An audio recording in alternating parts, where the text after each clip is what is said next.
I tell stories at the events that I do.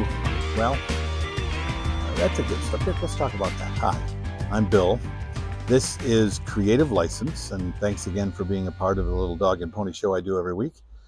Thank you very much for saying nice things about and taking advantage of the sponsors that help me to keep this show on, like Electro Voice, like Promo Only, like DJ Event Planner and Perfect Portals and Disc Jockey News, and of course my workshop, The Entertainment Experience, which is going to have one coming up in November.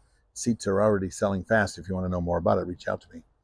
So should you tell stories? Well, if you're a storyteller and you have a way to be able to incorporate those stories in your event, I don't think that that's such a bad thing. I am a storyteller. I do tell stories, but I don't think you need to be a storyteller. You don't necessarily, you need to understand how story structure works. Well, you don't need to. But if you do understand it, then you can utilize it. You can understand how much more powerful the event can be if you can understand the structure and take advantage of it. The structure of stories are very basic, okay? The story is there's a beginning and a middle and an end. That is a basic story structure, okay? Within it, there are chapters and or scenes and or acts, and there are transitions and all those things, but the basic story structure is always there. And whether or not you take advantage of the idea that that structure is a part of what you provide for the client, it doesn't matter, because it's happening in the room whether or not you take advantage of it or not. Because people communicate and see the world in stories, and they like stories and they want stories. Remember the last time at a dinner party, maybe at your parents' house, and somebody said, "How was your day?" and you said, "It sucked." Well, that's not a very good story, and it's not going to be very memorable. In fact, "It sucks" what you get is, "Well, tell me more. Why does it suck?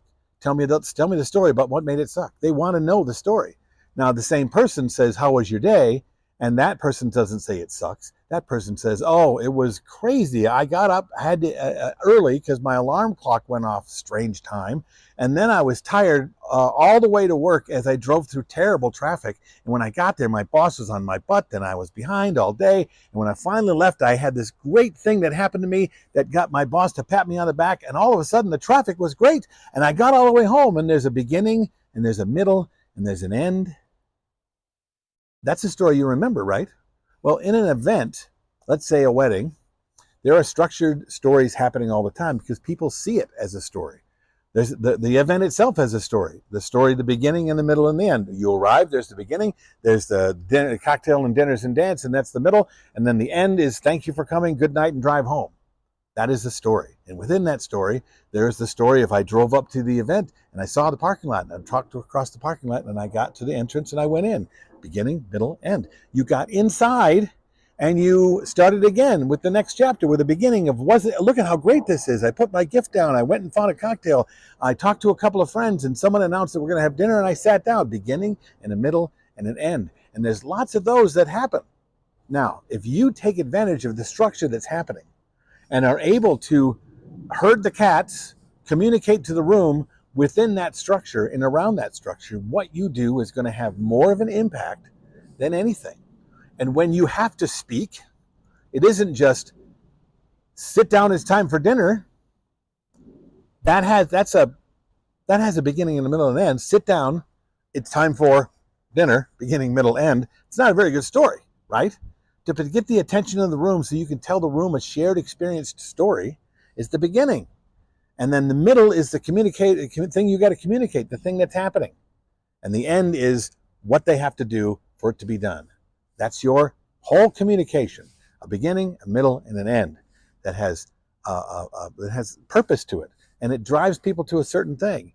And if you can now begin to be able to communicate in a better way, using better words, having better tonal quality, working on your breathing and your vocal cords and your diction, your body language, you become a better storyteller and you can become better at what you do.